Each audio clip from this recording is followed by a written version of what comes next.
The lord.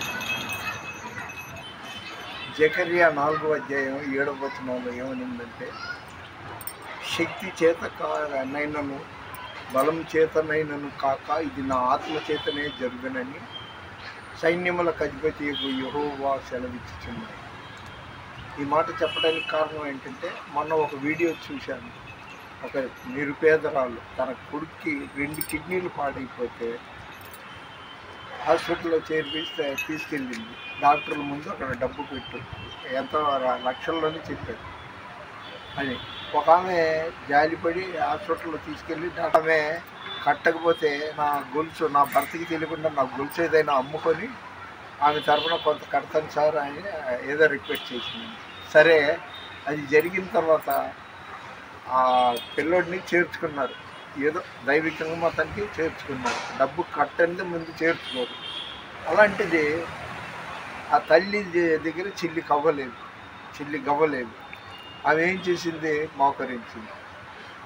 మోకరించి గంట 2 గంటలు 3 గంటలు ఆ నర్సు వాళ్ళ అమ్మనికి ఒకసారి పిలవంటే ఆమె ఎక్కడో ప్రార్థన చేస్తుందండి, లేకపోతే ఏమవుతుందో ఏంటో అనేసి 1.5 రోజులు చేసిందండి ప్రార్థన. మోకరించి మనలో చాలామందికి అరగంట మోకరించడం అంటే ఏదో కొన్ని లక్షలు వేస్ట్ అయిపోయినట్టు బాధపడతారు. మోకాలు ప్రార్థన చేస్తే నీ జీవితంలో విజయం కలుగుతుంది. ఇది ఎవరినంటే కష్టాల్లో ఉన్నవాళ్ళని, ఇబ్బందుల్లో ఉన్నవాళ్ళని, ఏ పని చేసినా ఫెయిల్ అవుతున్న వాళ్ళని.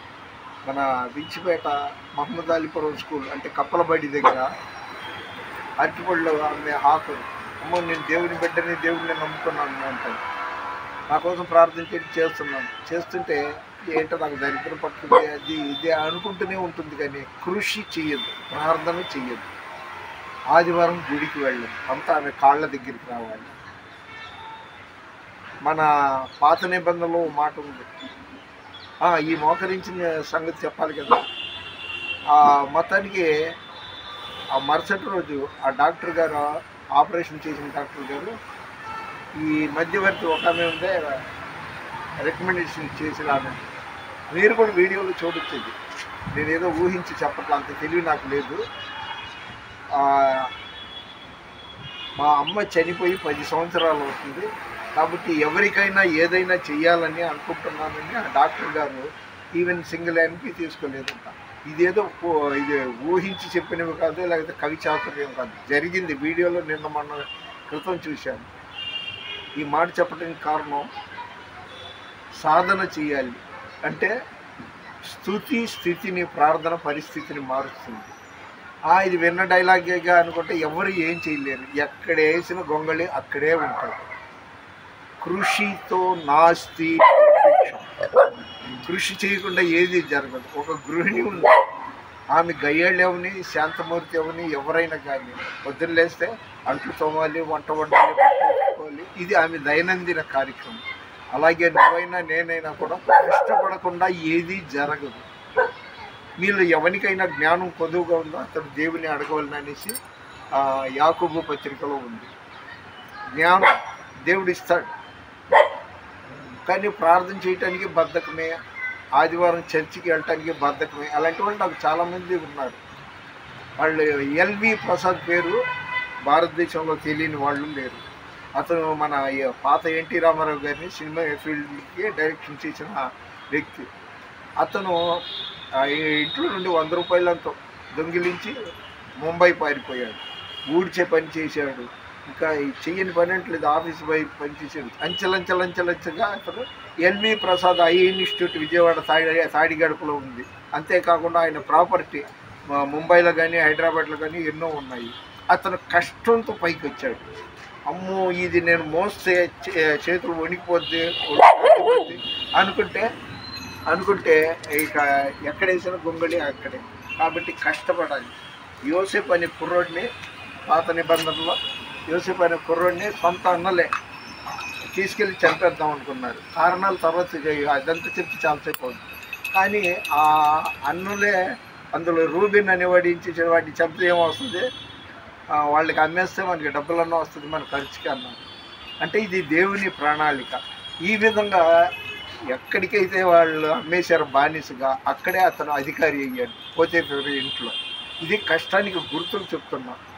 అలాగే మొండిగా మహామండోళ్ళు ఎవరంటే దానియేలు, షడ్రకు, మేషకు, అబేద్నెగో. వాళ్ళు ఎంత మండోళ్ళు అంటే అందరు తిన్నట్టు బిర్యానీలు అవి ఇవి రాచ భోజనాలు తినకుండా సాధారణ భోజనం తిని నిజ దేవుడిని కొలుస్తూ తలుస్తూ వచ్చారు. అగ్నిగుండంలో వాళ్ళని పడేసినా కూడా దేవుడు వాళ్ళకి తోడై ఉండి రక్షించారు. కష్టానికి ఎన్నో గుర్తులు ఉన్నాయండి. నేను ఏదో 1-2 చెప్పాను కానీ ఒక పూట తిని ఒక పూట పస్తు ఉన్న వాళ్ళు కూడా ఈరోజు లక్షాధికారులుగా ఉన్నవాళ్ళు బోల్డ్ మంది ఉన్నారు. కాబట్టి నువ్వు కష్టపడటం నేర్చుకో. ఇది ఎవరిని అంటున్నానంటే ఎవరైనా సరే ఏంటి నాకు ఏమీ జరగట్లేదంటే ఆయన రెడీగా ఉన్నాడు. లోబడనొల్లని జనాల కోసం దినమెల్లా నా చేతులు చాచుకొని ఉన్నానన్నాడు. నన్ను అడుగుము, నీ కోరిక నెరవేర్చానన్నాడు. నా నామంలో ఏది అడిగినా చేస్తానన్నాడు. కష్టపడడం నీకు అలవాటు లేదు, నేర్చుకో, తప్పు లేదు. పుడుతూనే అందరు కోటీశ్వరులు నువ్వు కష్టపడడం నేర్చుకో. దేవుడు వింటున్నాడు, చూస్తున్నాడు. ప్రార్థన మొదటిది. నువ్వు ప్రార్థన చేయడం అలవాటు చేసుకో, బలంగా అలవాటు చేసుకో. ఖచ్చితంగా నీ కోరిక నెరవేరుతుంది. ఇందాక చెప్పాను కదా, జకర్యా 4వ అధ్యాయం 7వ వచనంలో శక్తి చేతనైనను బలము చేతనైన కాక ఇది నా ఆత్మ చేతనే జరుగుతుందని సైన్యములకు అధిపతి యెహోవా సెలవిచ్చాడు. అలాగే ఈరోజు 8వ అధ్యాయం 6వ వచనంలో కూడా దేవుడు అంటున్నాడు, సమాధానము ఐశ్వర్యం నీకు ఇస్తానంటున్నాడు. దేవుడు ఇచ్చే దేవుడే కానీ మనలాగా పోసుకోలు మాటలు చెప్పే మానవుడు కాదు. ఆయన అబద్ధం చెప్పడానికి మానవుడు కాదు. ఇది నీకోసమే దేవుడు నాతో ఈ మాటలు చెప్పించాడు. నువ్వు స్త్రీవా, పురుషుడివా, ధనవంతుల, బీదవాళ్ళ, ఎవరైనా కానీ కష్టే ఫలే. నువ్వు కష్టం వంట పట్టించుకో. అబ్బా చెయ్యి వాసిపోయింది, అయ్యో కాలు నొప్పిగా ఉంది, 2 రోజులు అంత దూరం నడిచి వెళ్ళేటప్పుడు ఇలాంటివి చేసుకుంటే ఎక్కడేసిన గొంగళి అక్కడే. కాబట్టి దయచేసి దేవుడే నా ద్వారా చెప్పించాడు. కావాలంటే గలతీ 1వ అధ్యాయం 11వ వచనం చదువుకో. అదేవిధంగా యెషయా 44వ అధ్యాయం 26వ వచనంలో ఉంది, నేనే నా సేవకుని మాటను రూఢిపరచువాడనని. ఇంకా ఎక్కువ చెప్పను, అర్థం చేసుకో. మంచి మనిషికో మాట, మంచి గుడ్డుకో దెబ్బ అంటారు. నువ్వు స్త్రీవో, పురుషుడివో, ధనవంతులో, హిందువో, క్రిస్టియనో, ముస్లిమో నాకు అనవసరం.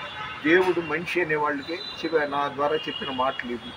దయచేసి షేర్ చేయండి, లైక్ చేయండి, సబ్స్క్రైబ్ చేయండి. మన వినికిడిలో దేవుడు ఈ కొన్ని మాటలు దీవించును గాక. దేవుని పరిచర్యలో మీ రత్నం ఫ్రాన్సిస్. God bless you.